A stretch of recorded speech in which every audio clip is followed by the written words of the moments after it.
Mi nombre es Marbelín Cáceres, soy de Honduras y tengo 24 años. Em dic Anna Maria Eras Trias. Hola, bon dia, em dic Nuri. Soy Maria Dávila. Em dic Aino. Me dic Diana Córdoba. Soc l'Avi i soc de Senegal.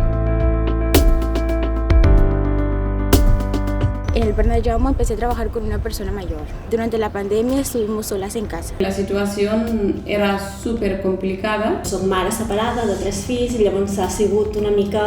Em va enganxar tota aquesta temporada a l'època que el meu marit va estar més malament. Parlava amb gent que estava super trista. Sobretot les mares que han tingut la seva filla aquí, elles estaven a Gàmbia o a Senegal. Ho recordo així, amb molta ansietat. Va arribar un punt que jo ja no podia més.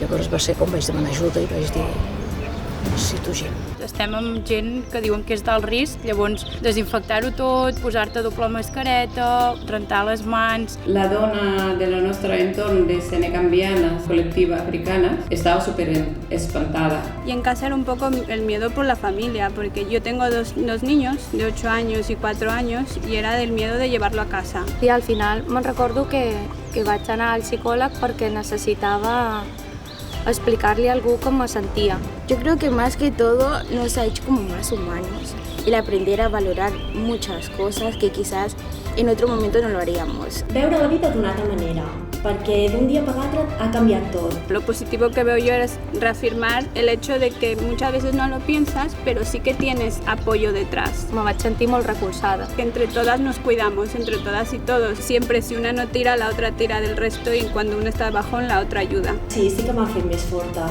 Confiar en tu mateixa i anar fent la millor manera que pugui. Sí que me noto més madura, no? És com que ja estàs preparada per una mica per lo que vingui, no? La satisfacción de saber que se ha ayudado a una persona y que esa persona está satisfecha por el trabajo que se ha hecho es algo muy gratificante.